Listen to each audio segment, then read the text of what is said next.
नमस्कार विद्यार्थी मित्रांनो, एक होती समय या पाठात पुन्हा एकदा तुमचे स्वागत। आज आपण कुमार भारती पाठ्यपुस्तकातील धडा क्रमांक 5 एक होती समय शिकणार आहोत आणि या पाठाचा हा सेशन क्रमांक 3 आहे। या मागील पाठाच्या भागामध्ये आपण अनुताई वाघ यांच्या जीवनाचा संक्षिप्त आढावा घेतलेला आहे। लेखकाने अनुताई वाघ यांच्या जीवनाबद्दल आपल्याला अजून माहिती दिलेली आहे, ते आपण पाठाच्या पुढील परिच्छेदामध्ये पाहूया। अनुताई वाघ यांचं वर्णन करत असताना त्यांच्या व्यक्तिमत्वाचे विविध पैलू लेखकाने आपल्या समोर वर्णन केलेला आहे की एकाच व्यक्तीमध्ये त्या शिक्षक म्हणून आपल्या समोर येतात, एक मार्गदर्शक म्हणून सुद्धा ते आपल्याला त्यांचं कार्य पाहायला मिळतात।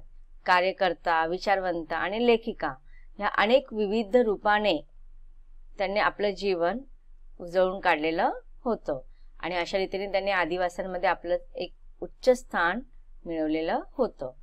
रानावनात भटकणाऱ्या आदिवासींना व्यावहारिक शिक्षण देणं तसं खूप सोपं, पण जाणीवपूर्वक आणि आयुष्यात उपयुक्त ठरणारं औपचारिक शिक्षण देणं खूप अवघड।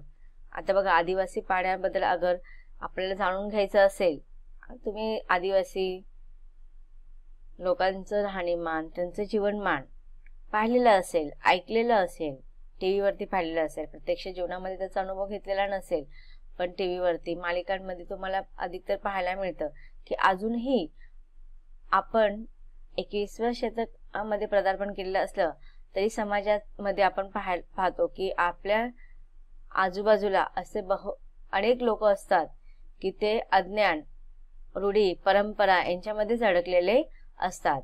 आणि आज आपण पाहतो की आपल्या समाजामध्ये आपल्या अनेक समाज असे आहेत की ते अजून सुद्धा फार मागे राहिलेले आहेत आणि त्याच्यापैकीच एक आदिवासी की ज्यांचं शिक्षणाशी काही घेणे देणे नसतं।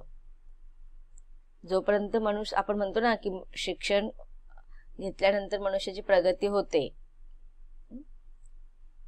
शिक्षणाच्या रूपाने मनुष्य आपल्या जीवनातील सगळे अज्ञान दूर करतो। शिक्षण हे असं एकमेव साधन आहे की अज्ञानाला छेदून काढण्याचं कार्य ते शिक्षण करत असतं। आणि आज जर आपण पाहिलं की आदिवासी लोकांमध्ये केवळ फक्त त्यांना 2 वेळेचं जेवण मिळालं, त्यांचं पोट भरलं म्हणजेच त्यांचं जीवन आहे, हा एकमेव त्यांचा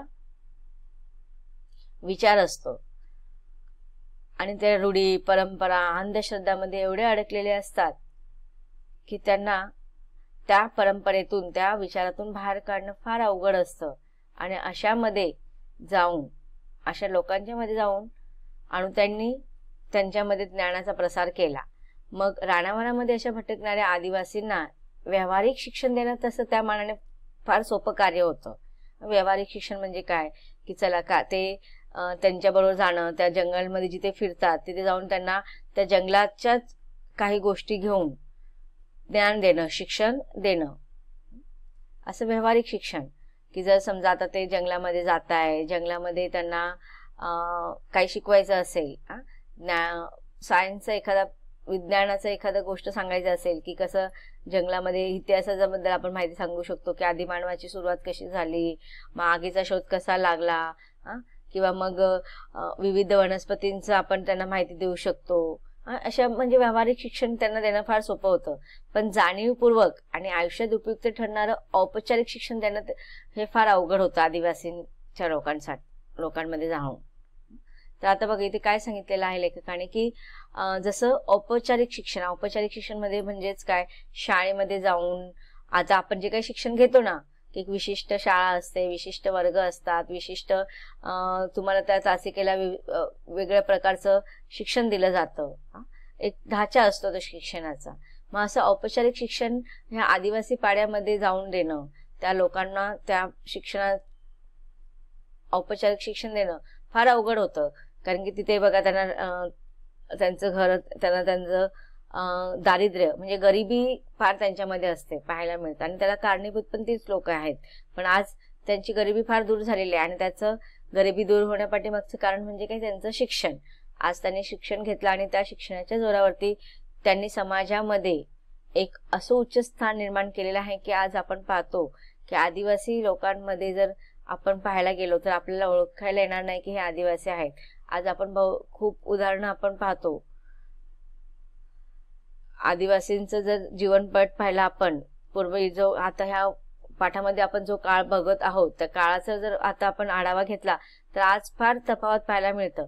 पण जेव्हा अणुताई आदिवासी लोकांना ज्ञानाची गंगा देण्याचं त्यांनी निश्चय केला होता, तर त्यावेळेस की अवस्था फार दयनीय होती की लोकांकडे त्यांची गरिबी होती, त्यांच्याकडे घालायला कपडे घालणे सुद्धा म्हणजे हा गोष्ट त्यांना माहिती नव्हतं.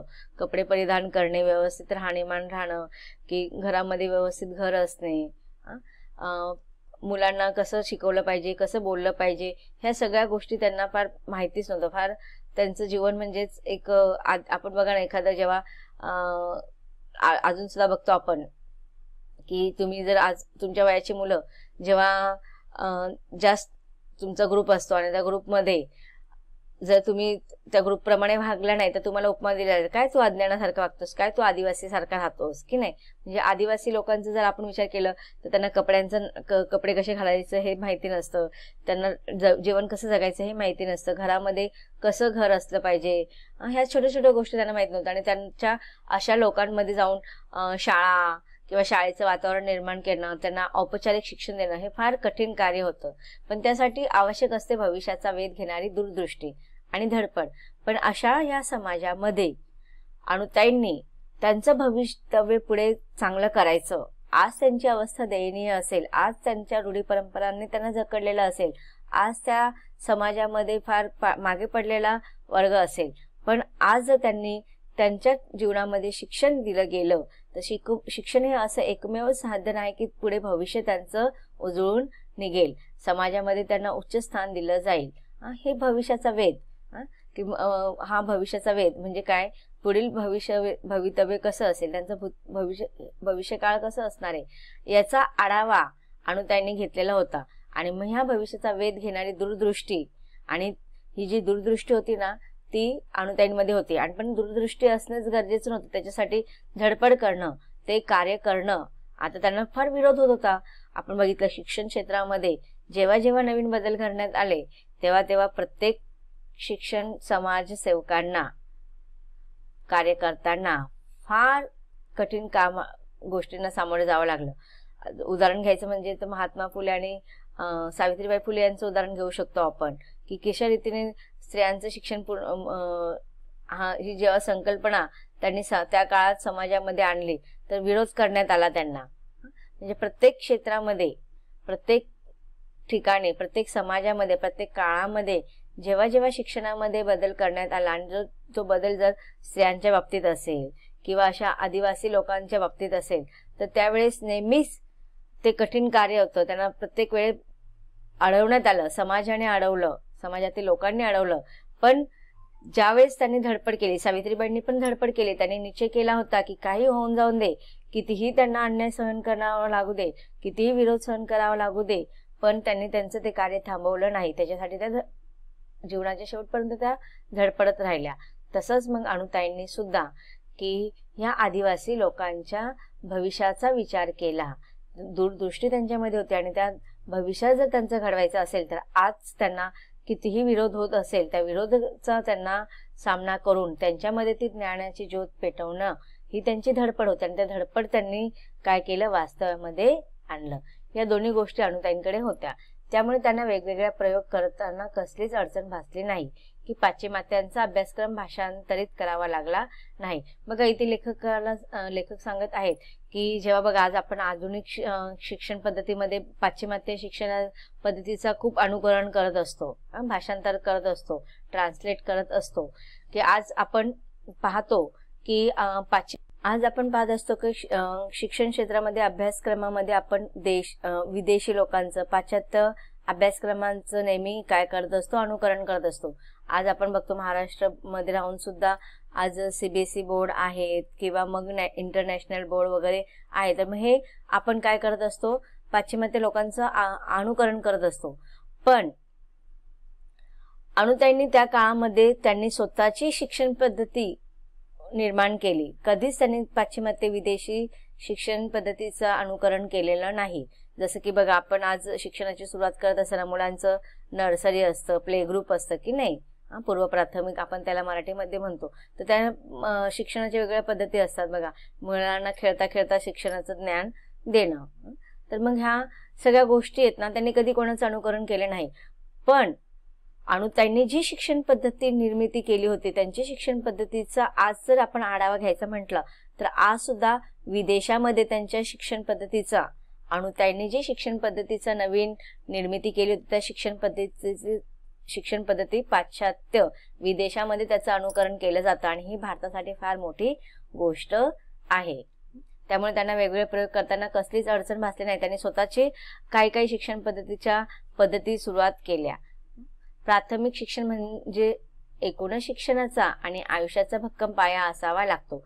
आता आपल्याला माहितीये की जर आज तुम्ही 9वीला आहात, 10वीला आहे, जसं 9वी-10वी नववी हा पाया मानला जातो, 8वी-9वी हा पाया मानला जातो. तर आज आपण बघा म्हणतो की 8वी-9वीच्या मुलांचा पाया जर भक्कम असेल तर ते पुढे त्यांची प्रगती होणार. तसंच मग शिक्षणाचा जर पाया आपल्याला भक्कम पाहिजे असेल तर त्यांची प्राथमिक म्हणजे 1ली-2रीचं त्यांचं जे शिक्षण असतं ना, ते फार चांगलं असलं पाहिजे. 1ली-2रीच्या मुलांना जर त्यांचं जो अभ्यासक्रम असेल तो जर आला नाही तर पुढे त्यांचं भवितव्य व्यवस्थित होऊ शकत नाही. म्हणजे जसं एखादं आपण बघा बिल्डिंग बनवायचं असेल किंवा घर उभारायचं असेल तर त्याचा पाया मजबूत असावा लागतं. तसंच मग लेखकांना इथे सांगितलेलं आहे की शिक्षणाचं आणि आयुष्याचं जर मुलांना पुढे यशस्वी व्हायचं असेल तर त्यांचं प्राथमिक शिक्षण फार महत्वाचं आहे. तो आयुष्याचा त्यांचा पाया आहे आणि तो आयुष्याचा पाया म्हणजेच प्राथमिक शिक्षण मुलांचं फार भक्कम असलं पाहिजे, तरच त्यांचं आयुष्य पुढे यशस्वी होऊ शकतं. मग असं प्राथमिक शिक्षण हा आयुष्याचा भक्कम पाया आहे याचं भान त्या विसरल्या नाहीत की शिक्षणाच्या दिशाहीन प्रसाराचा ध्यास त्यांनी धरला नाही. मग बघा, आता आपण बघतो की शिक्षणामध्ये आज वेगवेगळ्या पद्धती अवलंबित केल्या जातात, पण त्याचा काही उपयोग सुद्धा नसतो. मग अशा दिशाहीन प्रसाराचं त्यांनी कधीच अनुकरण केलं नाही. आपल्या मंद प्रकाशात मंदिर उजळून टाकणाऱ्या समयप्रमाणे अणुताईंनी काम केलं.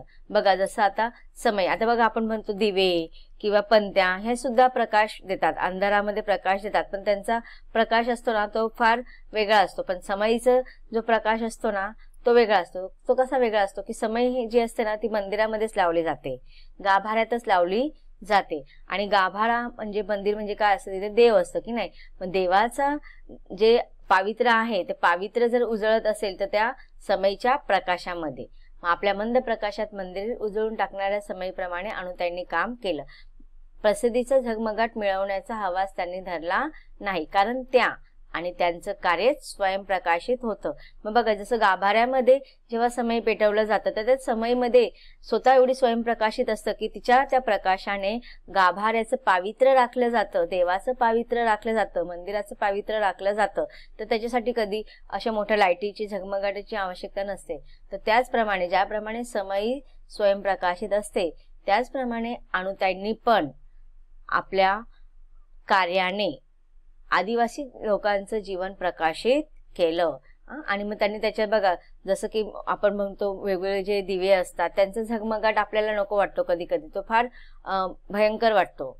तो प्रकाश जरी प्रकाश असतो तरी पण तो कधी कधी आपल्याला त्रासदायक होतो.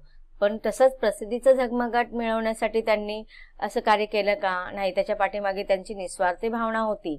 आणि म्हणूनच इथे बघा, लेखकाने त्यांच्या जीवनाला समईचं उपमा दिलेले आहे की समई जसं देव्हाऱ्याचं गाभाऱ्याचं पावित्र्य राखते त्याचप्रमाणे अणुताईंच्या कार्याचं पावित्र्य इथे लेखकाने वर्णन केलेलं आहे की त्यांचं जे कार्य होते ते स्वयंप्रकाशित होतं. त्यांनी कोणाचा आधार घेतला नाही. निस्वार्थ भावनेने त्यांनी स्वतःचं कार्य आदिवासी लोकांसाठी, त्यांच्या शिक्षणासाठी त्यांनी त्यांचं आयुष्य पूर्ण वेचून टाकलं. म्हणून हे त्यांचं कार्य कसं होतं, स्वयंप्रकाशित होतं. ते दुसऱ्यांना दाखवण्यासाठी, दुसऱ्यांनी केलं म्हणून किंवा दुसऱ्यांना प्रोत्साहन मिळावं म्हणून नाही, तर ते स्वतःसाठीच ते कार्य करत होतं निस्वार्थ भावनाने. म्हणून त्यांचं कार्य कसं होतं, स्वयंप्रकाशित होतं. अनेकांनी या लोभस उजेडात आपल्या आयुष्यातील अंधार संपवण्याचा प्रयत्न केला.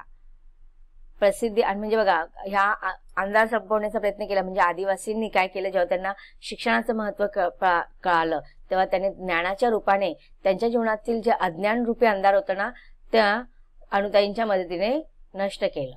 प्रसिद्धी आणि मान सन्मान यांच्यापर्यंत चालत आले आणि त्यांच्या स्वतःचेही भाग्य उजळून घेतलं. मग बघा त्यांनी असे काही कार्य केले, निस्वार्थ भावनेने काही कार्य केलं की प्रसिद्धी आणि मान सन्मान त्यांच्यापर्यंत आल्या. त्याच प्रसिद्धीपर्यंत गेल्या नाहीत की त्यांच्या कार्यामुळे प्रसिद्धी आणि मान सन्मान त्यांच्यापर्यंत स्वतः आले. त्यांनी केलेल्या अजोड कामाला कोणाचं शिफारसपत्राची गरज नव्हती किंवा एखाद्या पुरस्काराची आवश्यकता नव्हती. पुरस्काराला छेद देऊन पुढे जाणारं त्यांचं कार्य होतं. म्हणूनच आदर्श शिक्षक, पद्मश्री, दलित मित्र यासारखे मान सन्मान नेहमीच अनुताईंच्या शोधात भटकत राहिल्या. म्हणजे बघा त्यांनी जे कार्य केलं होतं ना, ते स्वतःच्या आत्मिक सन्मानासाठी केलं, आत्मिक सुखासाठी केलं होतं. पण ह्या आत्मिक सुखाची जी त्यांची व्याख्या होती, जे व्रत होतं, ते एवढं व्यापक होतं की त्यांचं कार्य पूर्ण समाजामध्ये आपोआप पसरत गेलं. आणि म्हणून कोणाच्या शिफारसपत्राची त्यांच्या कार्यासाठी गरज नव्हती किंवा एखाद्या पुरस्काराची आवश्यकता त्यांना कधीच भासली नाही. परंतु असे मान सन्मान, पुरस्कार त्यांच्या शोधासाठी त्यांच्याकडे येऊन गेले. म्हणूनच त्यांना बघा अनेक पुरस्कारांनी सन्मानित करण्यात आलं. आदर्श शिक्षक म्हणून त्यांना सन्मानित करण्यात आलं, एक पद्मश्री म्हणून त्यांना सन्मानित करण्यात आलं आणि दलित मित्र यासारखे मान सन्मान त्यांना देण्यात आले. आणि हे जे सन्मान आहेत त्या स्वतःहून मागण्यासाठी गेल्या का नाही, त्यांच्यापर्यंत ते चालत आले. समाजामध्ये बघा असे बरेचसे लोक असतात की त्यांना असे मान सन्मान मिळवण्यासाठी ते काहीतरी अनुचित कार्य करत असतात. उचित अनुचित काही त्यांना गैर वाटत नाही. असे भरपूर कार्यकर्ते असतात, नेते असतात की मान सन्मान मिळवण्यासाठी, पुरस्कार मिळवण्यासाठी अतोनात प्रयत्न करत असतात आणि हे ते कार्य करत असतात ते पुरस्कारासाठीच. पण अनुताईंनी जे कार्य केलं होतं ना, ते पुरस्कार त्यांच्यापर्यंत आले, ते पुरस्काराकडे मागायला गेले नाहीत. विद्यार्थी मित्रांनो, या पाठाच्या माध्यमातून आपल्याला शिक्षणाचे महत्त्व कळत आहे. ज्या प्रकारे अनुताई वाघ यांनी आदिवासी लोकांमध्ये शिक्षणाचं ज्ञानगंगा प्रसार केली, त्याचप्रमाणे आपलं जे आस विद्यालय हा जो ॲप आहे ना, तो सुद्धा समाजातील अशा घटकांपर्यंत पोहोचण्याचं एकमेव साधन आहे. आज आपण पाहतो की मोबाईल हे सर्वसामान्य सगळ्या लोकांकडे असतं, पण शिक्षण नसतं. आज आपण सुद्धा बघतो की मोठ्या मोठ्या शहरांमध्येच नाही तर खेडेगावांचा जर विचार केला, आज आपण भारतामध्ये बघतो की असे अनेक खेडेगाव आहेत की जिथे शिक्षणाचा काही साधन उपलब्ध नसतात. जसं की बिहार आहेत, यूपी आहेत, असे बरेचसे मागासलेले अजून सुद्धा खेडेगाव आहेत की तिकडच्या मुलांना शिक्षण घेता येत नाही. म्हणून आस विद्यालय हे जे ॲप आहे ना, ते ह्या असं मुलांमध्ये शिक्षणाचं काय करणार आहे, त्यांना मदत करणार आहे. तर कशा रूपाने मदत करणार आहे, तर बघा आज मोबाईल सगळ्यांकडे असतं, पण त्यांना लांब लांब ठिकाणी शाळेत जावं लागतं की नाही. बिहार, उत्तराखंड किंवा यूपी वगैरे अशा शिक्षण क्षेत्रापासून वंचित असलेल्या मुलांसाठी हा ॲप तयार करण्यात आलेला आहे. आणि ह्या ॲपची निर्मिती केलेली आहे विकास काकवानी यांनी. की बघा यांचं सुद्धा जसं अनुताईंनी एक भविष्याचा दूरदृष्टिकोन ठेवला, तसाच सरांनी सुद्धा एक दूरदृष्टिकोन ठेवला की मुलांना, फक्त मुलांनाच नाही की ज्या लोकांना त्यांचा परिस्थिती नसल्या कारणाने शिक्षण घेऊ शकत नाही, अशा लोकांना सुद्धा बघा त्यांनी अपूर्ण राहिलेलं शिक्षण आहे, पण आज कालांतराने त्यांना शिक्षण घ्यावं असं वाटतं की नाही. मग अशा लोकांसाठी सुद्धा हे ॲप आहे. NIO सारखं की NIO सारख्या शिक्षण पद्धतीमुळे काय होत आहे की ज्यांचं मध्ये शिक्षण अपूर्ण राहिलेलं आहे ना, तर अशी लोक सुद्धा शिक्षण पूर्ण करू शकतात. मग त्यांना अभ्यासक्रम कुठून मिळणार, तर हे आस विद्यालय ह्या ॲपद्वारे तुम्हाला हे सगळं शिक्षण आनंदाने घरी बसल्या घेऊ शकतो, कमी दरामध्ये. की आज बघा मोबाईल सगळ्यांकडे असतो, आता मुलं शाळेमध्ये जाऊ शकत नाहीत, शिक्षण घेऊ शकत नाही, पण शिक्षण तर त्यांच्या पुढे पर्यंत जाऊ शकतं. मोबाईल तर त्यांच्याकडे असतो, तर मोबाईल मधून हा ॲप जर डाउनलोड केला तर त्यांना नक्कीच याचा उपयोग होणार आहे. आणि हे कार्य करत आहेत विकास काकवानी. आणि ज्याप्रमाणे यशस्वी पुरुषामागे नेहमी स्त्रीचा सहभाग असतो की नाही, तसंच मग यांच्या ह्या कार्यामध्ये त्यांना त्यांची पत्नी लीना काकवानी ह्या मदत करत आहेत. ह्या आस विद्यालय, जसं की आज आपण सुद्धा बघा, तुम्ही सुद्धा ह्या आस विद्यालयाचे एक युजर आहात, पण तुम्ही जो उपयोग तुम्हाला होत आहे ना, तोच उपयोग तुम्ही बघू शकतात की अनेक मुलांना, अनेक लोकांना होत आहे. म्हणून शिक्षण क्षेत्रामध्ये जसं अनुताईंनी काय केलेलं आहे, मोठ्या प्रमाणामध्ये एक समाजसेवक म्हणून, कार्यकर्ता म्हणून त्यांनी कार्य केलं. तसंच आपलं आस विद्यालयाचं ॲप सुद्धा तळागाळातील मुलांसाठी, लोकांसाठी उपयोगी पडणारं ॲप आहे. केवळ फक्त महाराष्ट्रामध्येच नाही याचा उपयोग होत, तर भारतातील प्रत्येक ठिकाणी, खेडेगावामध्ये, प्रत्येक शहरामध्ये याचा उपयोग केला जातो. आणि आज बघा, ऑनलाईन शिक्षण पद्धती आपली सुरुवात झालेली आहे. आज आपल्या देशावरती करोनाचं संकट आलं म्हणून आपण ऑनलाईनचं शिक्षण सुरुवात केलं, पण हा ॲप आहे ना फार पूर्वीच सरांनी निर्माण केला होता, जेणेकरून त्यांना सुद्धा भविष्याचा वेध माहिती होता की भविष्यामध्ये पुढे अशा काहीतरी गोष्टी येतील की ऑनलाईन शिक्षण पद्धती सगळीकडे निर्माण होणार आहे. म्हणजेच काय, पाश्चात्य संस्कृती इथे सुद्धा आपल्याला पाहायला मिळते.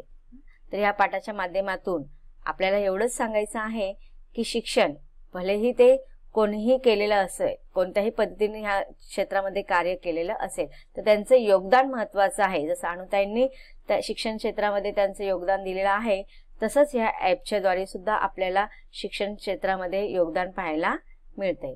या पाठाच्या पुढील परिच्छेदांचा आपण अभ्यास करणार आहोत, पण पुढील भागामध्ये. धन्यवाद.